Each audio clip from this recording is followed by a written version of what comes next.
And then when they got closer, they were saying, Morgan Freeman, Morgan Freeman. Then they had papers to sign on, so Kofi accepted the paper and signed Morgan Freeman because he didn't want to disappoint them. So means I need full introduction. Your Excellency, President Berse, Your Excellency, Vice President Chiwenga, Excellencies, Ministers of Health, Heads of Delegation, Ambassador Croning, Dr. Levy, Sir Liam Donaldson, dear colleagues and friends. Bonjour, and a very good morning to you all.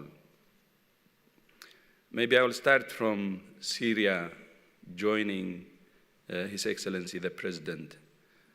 The situation in Turkey and Syria, as you know, is heartbreaking. I came back from Syria, and we drove from Aleppo to the whole way to Damascus, about 5 hours drive, and town after town, town after town, it's destroyed. I have never seen in my life that level of destruction in any country. And not only the destruction due to this is the 12 years of war, and then of course on top of that there is economic meltdown, then there is the COVID that everybody shares, there is drought, and now the earthquake, as if all these are not enough. So it was a very sad trip for me, but just to remind all of us that they need our support. And it gives me a great pleasure to be here with my friend President Berse, and I would like to thank Switzerland for its global leadership and commitment to patient safety. The concept of patient safety is as old as medicine itself, with Hippocrates' dictum, first do no harm. Unfortunately, we still have much work to do. There is still a huge burden of harm in healthcare, affecting millions of people every year. In fact, unsafe care has become one of the leading causes of morbidity and mortality globally. This is a problem for all countries, but it's particularly acute in resource-constrained settings. Safety lapses cause 2.6 million deaths each year in hospitals in low and middle-income countries alone. It's estimated that more than half of these cases of patient harm are preventable. Unsafe care not only takes a huge toll on patients, their families, and communities, it also leads to a loss of trust in health systems. The OECD estimates the social cost of patient harm at more than $1 trillion per year. Really staggering. But as we all know, patient safety is much more than simply having a set of rules. It means changing workplace culture, implementing processes to reduce errors, building the competencies of health workers, and ensuring a safe working environment. Some or all of these are often neglected or sometimes met with fierce resistance. The most famous case of that, of course, is 19th century patient safety pioneer Ignaz Semmelweis, who was mocked by the medical establishment for suggesting that health workers should wash their hands. Science and history have vindicated Dr. Semmelweis, but even today, more than 150 years later, more than half of health facilities still lack basic hygiene services. Far too much preventable harm also results from the misuse of medication, which affects 1 in 20 patients globally, according to recent estimates. Many of these errors are life-threatening. These examples and so many others illustrate why taking a systems approach to addressing patient harm is essential. And yet, so often, when patients are harmed, the blame falls on individuals, including health and care workers, and even patients and their families. To transform patient safety, we must embrace a culture of safety where we report openly, learn from our mistakes, and continuously improve our systems. It's also critical to engage with patients and families so they can play an active role in their own care. That's why I'm pleased to announce that the theme for this year's World Patient Safety Day is Engaging Patients for Patient Safety. On the 17th of September, please join us in elevating the voice of patients and in painting the world orange to raise awareness for patient safety everywhere.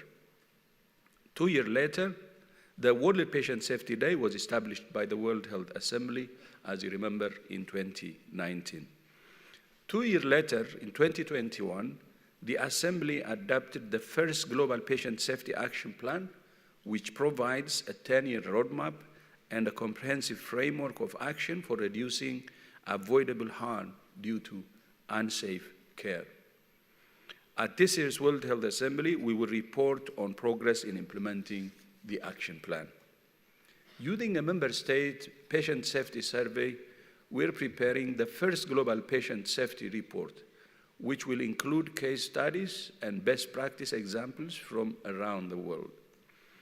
The action plan is supported by WHO's Global Patient Safety Challenges, which advocate for systemic improvements on critical themes such as infection prevention and control, safe surgery, and medication safety.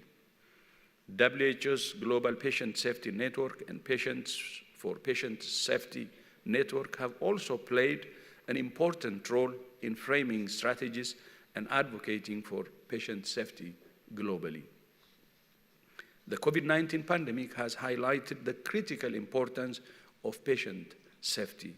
Last year, WHO collaborated with the Swiss Federal Office of Public Health on a rapid review of the implications of the pandemic for patient safety. The review found that the pandemic increased risks and harm to patients due to safety gaps, the interruption of essential health services, and a failure to provide timely diagnosis and treatment. Many of these issues were preventable. The review emphasized that patient safety is critical to building resilient systems for pandemic prevention, preparedness, and response. WHO is currently developing recommendations for protecting patient safety during emergencies. Excellencies, dear colleagues and friends, patient safety is a journey, not a destination. Different countries are at different points along the road, but no system is perfect. All countries can learn from each other. All countries can improve.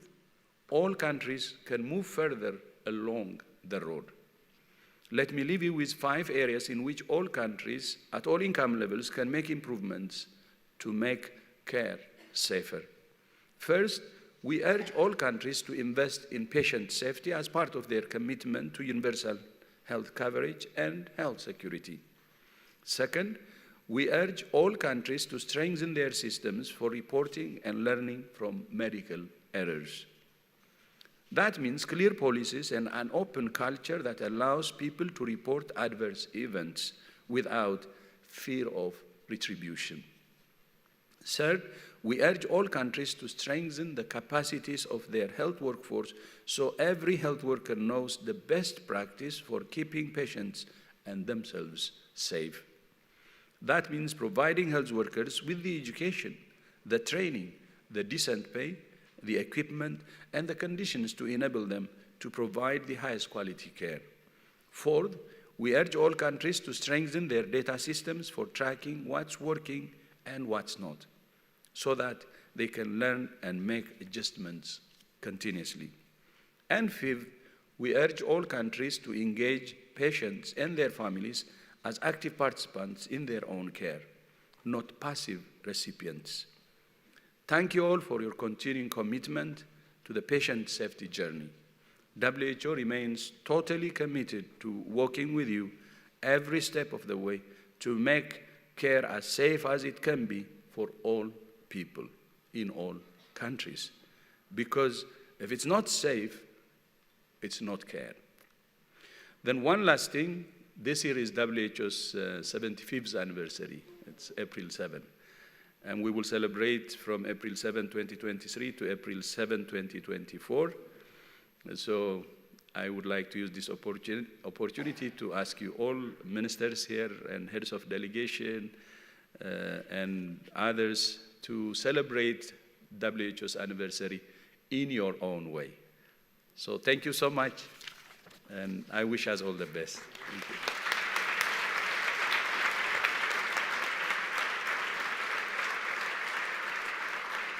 Thank you, Dr. Tedros. Or shall I say thank you, Morgan Freeman. If it's not safe, it's not care. As a communication person, I find that an excellent, sticky message. It's fantastic. Thank you. So for our second keynote of this morning, I'd like to welcome Mr. Joe Kiani, who will speak about what needs to be done to improve patient safety. Mr. Kiani is the founder of the Patient Safety Movement Foundation, the CEO of Massimo, and since 2021, he serves as the President's Council of Advisors on Science and Technology to President Joe Biden. Mr. Kiani, please.